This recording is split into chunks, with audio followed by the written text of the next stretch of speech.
Good evening, guys. Bill McMillan here with IndyWX.com. Just after the 5 o'clock hour on Tuesday afternoon, and it's been a cloudy, foggy day.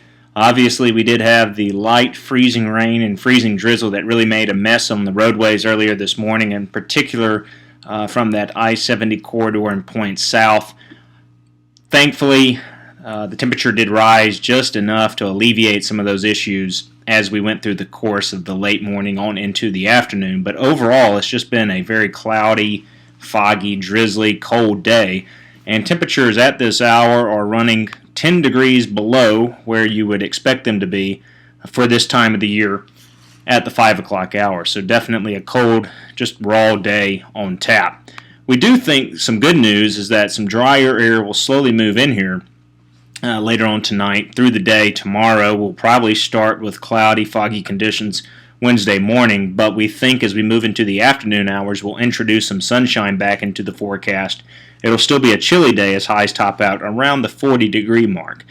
The next chance of rain, we're going to fast forward the simulated radar all the way up until Thursday evening.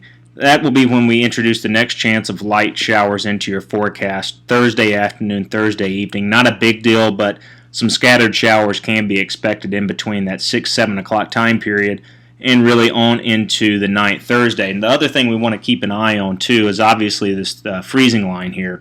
It's going to be very close for some of our communities, in particular from north central Indiana and points north, where freezing rain may again be an issue for some areas. So that's something we'll keep an eye on as we move into Thursday. But in the short term, look forward to some increasing afternoon sunshine on Wednesday.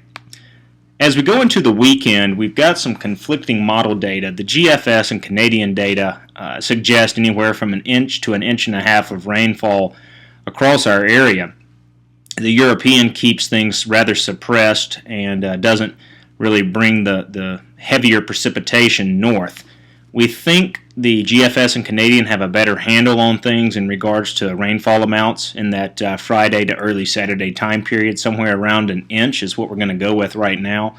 But we did want to make mention that the European is much drier. Let's put the GFS into motion, and you're going to notice area of high pressure moving off to the east, and as a result, we've got another storm system brewing to our southwest that will move northeast. And really, as we go through the course of Friday into Saturday will be when we notice the most widespread rain, probably Saturday morning before this system moves off to the east and leaves us with drier conditions Saturday night into the back half of the weekend, the way we see things playing out right now with another area of high pressure building in.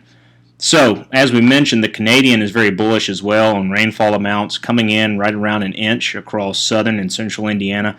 We think this actually has a pretty good chance of coming out to fruition. We'll keep a close eye on things, though, and we do note that the European is much further south with the heavier rainfall. Again, the forecast right now, though, is for us to lean more towards the rainier solution Friday evening into Saturday morning, with roughly an inch falling across central Indiana. Guys, that'll do it for a quick video update here on IndyWX.com. We'll have another post looking ahead to the next couple of weeks late tonight that we'll post. Make it a great evening. We'll talk with you soon.